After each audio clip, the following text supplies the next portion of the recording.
불구하고 건너에 와서 잠깐이라도 그 공동체에 함께 참석하고 싶어서 오셔서 이렇게 함께 참석하고 가셨던 분들도 있고, 이렇게 해서 우리가 수련회를 함께 참석하고자 소망하는 마음을 가지고 함께 참석해서 잘 은혜 중에 마쳤습니다. 이것을 위해서 우리 임원 리더들이 참 열심히 준비해줘서 정말 모든 것들이 이게 착착착착 이렇게 잘 진행되는 것 같았어요. 그래서 보면서 제가 감히 우리 청년부에서 진단을 내렸습니다. 우리 청년부가 많이 자랐구나 라는 생각이 들었고, 또 그런 생각도 들었습니다. 앞으로 더 많이 잘하겠구나 라는 그런 소망도 갖게 됐습니다. 그래서 우리가 아까 우리 처음에 우리 예배 전에 우리 기도할 때 우리 기도에 인도해 주신 우리 청년께서 그렇게 이야기했습니다. 우리 예배 청년 수련을 다녀온 분이나 안 다녀온 청년들이나 동일하게 은혜 받게 해주세요. 우리 기도자도 그렇게 기도했는데 사실 그러기 힘들죠. 어떻게 갔다 온 사람과 안 갔다 온 사람이 동일하게 은혜 받을 수 있을까요? 근데 우리가 그것이 가능하게 될 수 있는 게 있죠. 갔다 온 사람들이 그 은혜를 나눠주는 거예요. 다녀온 사람들이 수련회 다녀와서 거기서 뭔가 느낀 것이 있고 이렇게 경험한 바가 있는 그만큼 변화된 모습과 변화된 삶을 살아가게 된다면 우리 수련회를 어떠한 여건이나 상황 때문에 참석하지 못한 그런 청년들이 바라보고 동일한 은혜를 누릴 수 있겠죠. 가만히 있는다고 하나님 동일한 은혜 누리게 해주세요 기도만 한다고 해서 누릴 수 있는 것이 아니라 다녀온 우리 청년들께서 그 은혜 받은 것들이 있다면 나눠주고 함께 공유해주면 그 가운데 동일한 은혜를 누려갈 수 있을 것이라고 믿습니다. 그래서 우리가 이번 주에 수련회를 다녀왔는데 오늘 우리가 읽은 그 본문의 말씀을 가지고 영적 훈련에 관하여서 우리 함께 영적 훈련이라고 하는 주제를 가지고 함께 하나님 말씀 나누려고 합니다. 우리가 이번 주 수련회를 다녀왔는데요. 이런 것들을 가지고 흔히 우리는 영적인 훈련을 한다라고 이야기를 합니다. 그런 것들도 수련회도 영적인 훈련이 될 수 있을 것이고, 무슨 작정 기도를 한다거나 기도원에 들어가서 무슨 나무 뿌리를 하나 뽑고 온다거나 그런 것들도 여러 가지 모습들이 영적 훈련이다라고 우리는 그렇게 이야기를 합니다. 이런 영적 훈련을 하는 이유는 뭐냐면요, 우리가 예수님을 믿고 살아가면서 예수님을 닮아가는 그러한 삶을 살아가기 위해서 영적인 훈련들을 하겠죠. 그래서 영적인 성장을 하기 위해서 영적 훈련을 해 나가는 겁니다. 그래서 영적인 성장을 하기 위해서는 반드시 훈련이 필요합니다. 그래서 예를 들면 40일 금식 기도를 하시는 분들도 있고, 어떤 분들은 산기도 올라가서 나무를 하나 뽑고 오겠다. 어떤 분들은 또 약간 극단적인 분도 있어요. 그래, 내가 정말 마음이 뜨거워졌는데 내가 정말 신학교로 가야겠다. 가서 내가 신학교에서 가서 공부를 하고 내가 목사가 돼야지. 그걸로 내가 영적 훈련을 하겠다 라고 하시는 분들도 있고, 대부분 어떤 수련회 같은 데 가면 이렇게 밤에 집회 때 뜨겁게 기도하다가, 자, 우리 여기서 선교사로 손실하는 분들 다 일어나 보세요. 다 일어나가지고 너도 나도 선교사로 지원한다고 훈련 이렇게 손 들고 나서 다시 일상 가운데 돌아와서 다시 이렇게 시들고 그런 모습들이 있게 됩니다. 그런데 이런 모든 영적인 훈련이라고 하는 것, 제가 방금 말씀드린 여러 가지 있지 않습니까? 우리가 지금 다녀온 수련회, 금식 기도, 기도원 가서 기도하는 것, 이 모든 것들은요, 그 알맹이는 따로 있습니다. 이것은 사실 그 겉을 형성하고 있는 형식적인 부분에 불과합니다.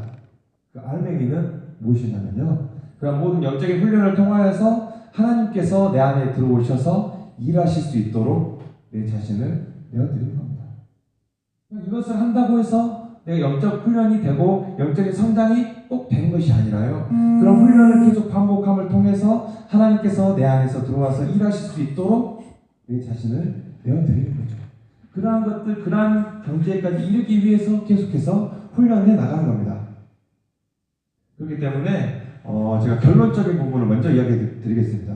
제가 여러 가지 방금 영적 훈련의 부분에 대해서 여러분들께 말씀을 드렸는데, 결단코 수련회를 포함해서요, 여러 가지 영적 훈련들, 우리가 생각하는 여러 가지 영적인 훈련들이요, 우리 자신을 의롭게 만드는 것이 결코 아닙니다.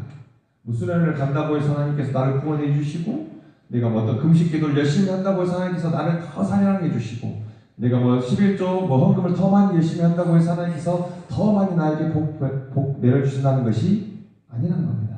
그 모든 것들을 통해서 하나님께서 내 안에서 일하실 수 있도록 내 자신을 들여가는 과정, 그것이 바로 영적인 훈련의 핵심입니다. 그래서 이 모든 하는 훈련들은 하나님께 나를 내어드리기 위한 영적인 훈련 중에 하나임에 불과한 거죠. 그래서 우리가 성경을 많이 읽으면 천국 가거나 기도를 많이 하면 천국 가는 그런 모습으로 착각할 수 있습니다. 하지만 결코 그런 게 아니죠. 예를 들면 이렇게 축구 선수도 있습니다. 축구 선수들이 하면 그 전에 많은 훈련들을 하고 뭐 연습들을 하지 않겠습니까? 어떤 사람들은 조금 더 이렇게 훈련을 열심히 하기 위해서 이렇게 다리에다 모래주머니를 차고 열심히 뭐 뜀박질을 한다거나 뭐 산행 훈련을 한다거나 그런 여러 가지 운동들을 할 수 있을 겁니다. 하지만 이러한 것들이 그러한 여러 가지 훈련들이 축구 선수에게 있어서 반드시 필요합니다. 그런데요, 우리가 꼭 유념해야 될 부분은 우리 그 축구 선수들이 발에다가 이렇게 모래주머니를 찼는데 어떤 사람은 10kg를 차고 어떤 사람은 15kg를 차고 그것을 더 많이 차고 그 모래주머니를 더 무거운 모래주머니를 차고 더 많은 거리를 이동을 한다고 해서 그것 때문에 금메달을 따는 것은 아닙니다. 그럼 더 많이 한다고 해서 훈련을 더 열심히 한다고 해서 그걸로 금메달을 따는 것이 아니라는 거죠. 그 사람은 축구 경기에 나가서 축구를 함을 통하여서 금메달을 딸 수 있는 겁니다. 하지만 결코 영적인 훈련이 다 필요가 없다라고 말씀드리는 것은 아닙니다. 계속해서 이 선수들이 그 가운데서 나중에 좋은 결과를 얻기 위해서 계속해서 훈련을 합니다. 뭐 턱걸이도 하고 모래주머니를 차고 운동을 하기도 하고 그 모든 것들 그냥 공만 차는 게 아니죠. 축구 선수들은 공만 차는 게 아닙니다. 그래서 엄청나게 뛰고 엄청나게 운동을 하게 됩니다. 그런데 그걸로 금메달을 따는 건 아니죠. 그런데 이것을 우리가 이렇게 하는 영적인 훈련들을 나는 수련회를 갔어, 나는 못 갔어 막 이런 것들을 가지고 과대평가하거나 그것을 과소평가를 하게 되면요 그것 자체로 우리가 함께 수련회에서 나눴던 율법주의가 되게 됩니다. 율법주의가 왜 위험하냐면요 그것은 율법주의라고 하는 것은 믿음이 없어도 되거든요. 그냥 이렇게 주어진 법칙 그런 규칙들만 잘 지키기만 하면 되기 때문입니다. 곧 마음이 없어도 그 모든 것들은 할 수 있어요. 그래서 우리 예수님께서는 바리새인들을 그렇게 싫어하셨던 겁니다. 마음과 사랑이 없이도 그들이 하는 모든 행위들은 할 수 있는 것, 가능한 것이었기 때문입니다. 그래서 이렇게 영적 훈련에서 주의할 사항은요, 우리가 습관적으로 그 모든 것들이 되는 것을 경계해야 됩니다. 대부분의 신앙인들은 그렇게 얘기합니다. 야, 신앙이 습관이 되어져야지, 뭐 기도도 습관이 되어야 되고 예배 참석하는 것도 습관이 되어야지. 습관이 안 되면 어려운 거야. 막 그러면서 우리가 뭐 신앙에 조금 연륜이 있다는 분들을 약간 이렇게 과대하는 그런 모습으로 야, 그러니까 습관이 돼야 돼, 습관이 들어야 돼 그렇게 이야기하기도 하는데요. 어떤 부분에 있어서는 이러한 습관화를 우리는 그 신앙에 있어서 반드시 경계해야 되고 조심해야 됩니다. 이것이 우리 신앙에 있어서 양날의 검과 같기 때문입니다. 왜냐하면 여기 습관화를 하는 것, 습관화가 되는 것, 이것은 까딱하면 우리가 타성에 젖을 수 있기 때문입니다. 그래서 그 타성에 젖어서 우리가 신앙생활을 계속 그냥 하다 보면 우리가 이번에 수련의 주제 너 예수 왜 믿니? 라고 하는 주제를 가지고 했던 것처럼 우리가 교회 다니면 예수님 믿는 거 아닌가? 라고 생각했지만 다시 생각해 봤을 때 예수님 믿는 것이 단순하게 교회만 출석하는 것이 아니라는 것을 이번 수련회 가서 많은 분들이 깨닫고 돌아왔을 겁니다. 어떤 분이 한 분 저한테 물어보시고 잘 다녀왔어요? 그러면서 네, 잘 다녀왔습니다. 그래요? 은혜 많이 받고 오셨어요? 네, 그렇습니다. 그랬더니 청년들한테 가서 물어봐야겠네 그러시더라고요. 그런데 그 모든 것들이 타성에 젖게 되면요 신앙의 모습 가운데 기쁨이 사라지게 됩니다. 그냥 하니까 하는 거지, 그냥 하던 거니까 하는 거지 라고 타성에 젖게 되어지면요 신앙의 기쁨이 사라지게 됩니다. 그리고 또 게을러져요. 왜 게을러지냐면 만약 열심히 선수가 이렇게 선수를 예를 계속 들면 선수가 열심히 운동을 했습니다. 예를 들면 권투 선수가 했다고 합시다. 권투 선수가 이렇게 했는데 열심히 샌드백을 치면서 운동을 했어요. 그런데 대회를 나갈 그 시즌이 되면 대회를 나가야 되지 않겠습니까? 근데 대회를 안 나가려고 해요. 왜요? 대회 나가면 가서 한 대 맞을 수도 있거든요. 두려워서 대회를 안 나가려고 합니다. 계속해서 운동만 열심히 하고 샌드백만 열심히 치는 거예요. 그래서 나는 샌드백만 열심히 두들기면서 나는 세계 챔피언이 될 거예요. 라고 말하는 것과 똑같습니다. 그래서 영적인 전쟁의 현장으로 들어가야 되는데 계속 군사훈련소에만 계속 있다는 겁니다. 계속 영적인 훈련 상태에만 계속 머물러 있다는 거죠. 그래서 우리가 영적인 훈련을 조심해야 되는 게 계속해서 기초적인 훈련들, 계속해서 회개 기도하고 교회 안에만 머물러 있는 그런 모습만 계속 반복하게 된다는 겁니다. 이제 성경을 읽을 만큼 읽었으면요, 훈련 받을 만큼 받았으면, 수련회 갈 만큼 갔으면, 기도할 만큼 했으면 이제 나가야 됩니다. 사회 현장으로 나가야 됩니다.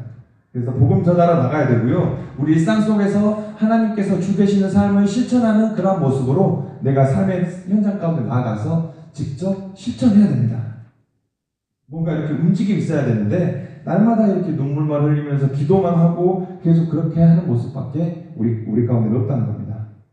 그래서 우리 삶 가운데서 이러한 모습 가운데 머물러 있다면요, 한 영혼을 구원할 수도 없고, 그 가운데서 이 땅에는, 우리 이 땅이 정말 살아가는 걸 보면서 이 땅에 정말 불의가 많이 넘치지 않습니까? 그럼 우리 이 사회에는 하나님께서 그렇게 싫어하시는 불의가 여러 가지 넘치고 있는데, 그 가운데서 뭔가 하나 내가 행동이라도 해봐야 될 텐데 그 가운데서 행동을 하지 않고 계속해서 하나님의 나라를 이루어 주십시오 라고 하면서 기도하는 모습으로만 머물러 있다는 것입니다. 이게 바로 습관화의 위험 가운데 그 모든 것들이 담겨져 있습니다. 또 하나 우리 영적 훈련하는 데 있어서 조심할 부분이 있습니다. 그것은 바로 이기심입니다. 너 교회 다니니? 신앙생활 왜 하니? 내가 복 받으려고요. 혹시 이거 안 하면 나한테 무서운 일 생길까봐요? 혹시 이거 안 하면 내가 벌 받을까봐요? 자기를 위한 영적 훈련만 계속하고 있는 이런 것들 우리가 반드시 조심해야 됩니다. 우리가 하는 모든 훈련을요, 내 자신에게만 집중하는 것이 아니라 타인을 위하고 우리 공동체를 위한 영적 훈련을 해야 된다는 겁니다. 타인이 없고 공동체가 없는 그런 영적 훈련을 하는 것, 그것 대단히 좋지 않습니다. 그렇기 때문에 이런 영적 훈련은 우울한 의무감이 아닙니다. 내가 의무로 주어졌기 때문에 내가 하기 싫은데 또 해야 되네 라고 하는 것이 아니라는 거죠. 열심히 우리가 운동하면 근육이 붙죠. 그런 만큼 영적인 훈련을 하면 그만큼 영적인 훈련이 붙어야 된다는 겁니다. 그래서 그것이 우리의 마음, 우리의 몸에 당연히 매일매일 배워가는 거죠. 그런 모습을 위하여서 우리가 영적인 훈련을 해가는 겁니다. 그래서 영적 훈련의 모습에 있어서 일상적인 훈련, 특별한 훈련으로 우리가 나눠볼 수 있는데, 일상적인 훈련에 있어서는 우리 일상의 삶 가운데서 이러한 모습들을 실천해 가는 거죠. 우리 일상의 삶의 자리 가운데서 정기적으로 꾸준히 이 모든 것들을 해 나가는 겁니다. 우리가 주일에 예배 나와서 이렇게 주일 성수하는 것, 그런 것들도 그런 모습으로 볼 수 있고, 우리 일상생활 가운데서 조용한 시간을 갖는 것, 세상의 모든 자본들을 뒤로 하고 조용히 하나님과 나와의 관계를 가질 수 있는 조용한 시간을 가져가는 것, 그런 것들이 우리 가운데 필요합니다. 또 특별한 훈련은 우리가 그 가운데서 피정을 간다거나 먼 곳에 떠나가서 조용한 시간을 가진다거나 기도원을 떠나가거나 아니면 조용히 혼자만의 여행을 떠나가서 그 가운데서 혼자 하나님과 함께 더불어하는 묵상을 즐긴다거나 우리가 이번에 다녀온 수련회를 다녀온다거나 그런 모습들이 특별 훈련이 될 수 있을 겁니다. 그래서 이렇게 우리가 필요할 때 영적 훈련을 계속해서 해 나가야 됩니다. 하지만 우리가 이렇게 반드시 기억해야 될 부분은요, 영적 훈련은 계속해서 내 자신을 위한 훈련이 되어서는 안 된다는 겁니다. 우리 공동체를 위하고 공동체의 유익을 위하여서 더욱더 하나됨의 연습을 하기 위하여서 우리가 함께 이 영적 훈련을 해 나가야 됩니다. 그리고 가장 중요한 것, 축구 선수가 열심히 모래의 주머니를 차고 운동을 하는 것, 그것으로 인하여서 그가 금메달을 딸 수가 없다는 겁니다. 반드시 축구 선수는 그 대회에 나가서 골을 넣어야지